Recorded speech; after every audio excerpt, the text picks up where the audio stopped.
Bonsoir. La bourse de Casablanca accentue ses pertes pour cette fin de semaine. Deuxième séance consécutive dans le rouge pour le Mazi, en repli d'1% sous la barre des 11 400 points.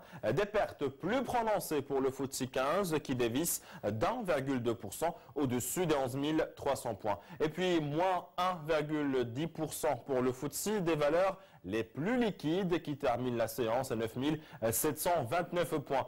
Signe de la fébrilité du marché, le train de baissier de 15 secteurs d'activité et surtout celui des boissons en recul de 4,08%. Et au registre des plus fortes baisses, la première place revient à la SMI en retrait de près de 6%.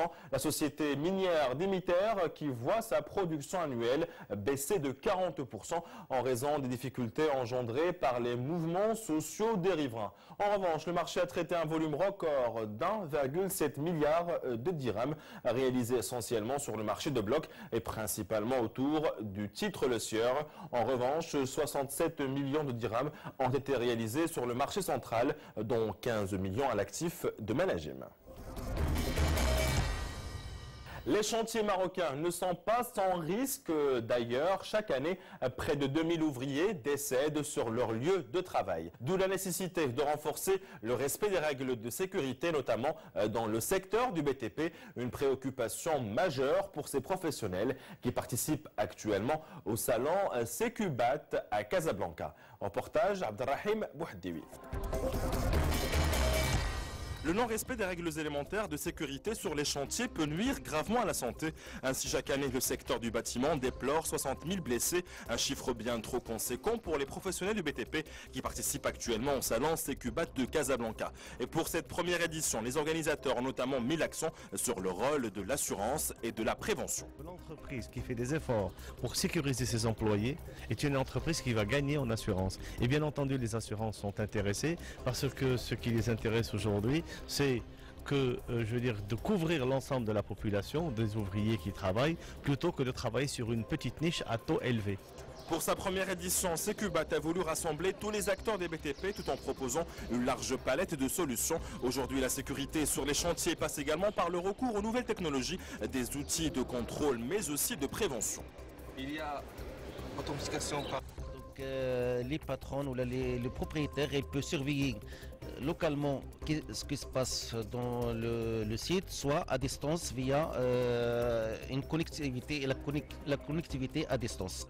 L'organisation de cette première édition tombe donc à point nommé, soit à la veille de la signature par les professionnels des BTP d'un contrat programme avec l'État, un partenariat qui devrait renforcer la sécurité et limiter les risques sur les chantiers qui coûtent la vie à 2000 personnes par an.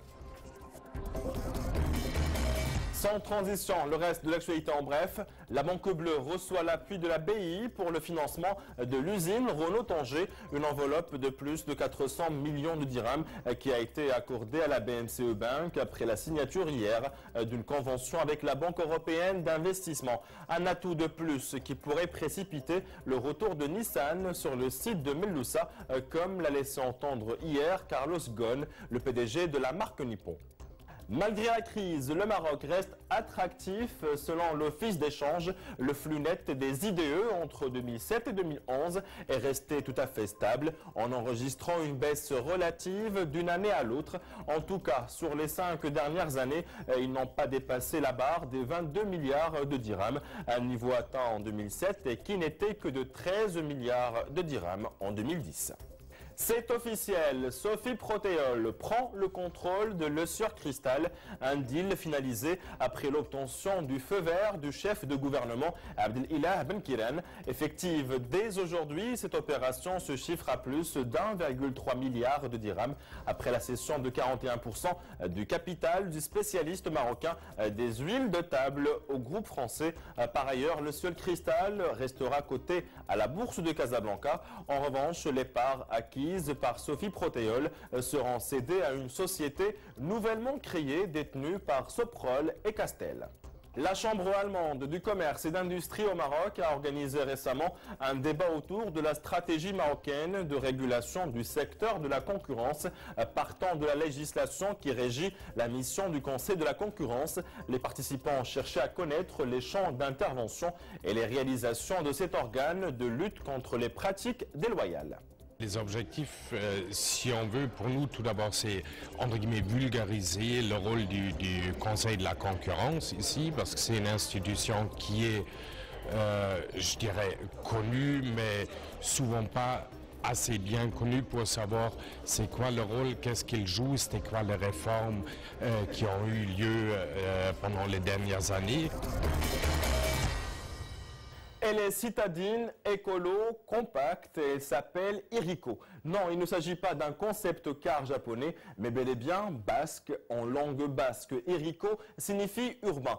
Spécialement pensée pour rouler en ville, cette citadine biplace électrique atteint facilement une vitesse de pointe de 90 km/h et dispose d'une autonomie de 120 km. Mais ce qui fait réellement l'originalité de cette voiture d'1,5 mètre, c'est qu'elle est pliable et par conséquent facile à garer. Cette voiture révolutionnaire devrait emprunter nos routes l'année prochaine en contrepartie de la petite bagatelle de 12 000 €.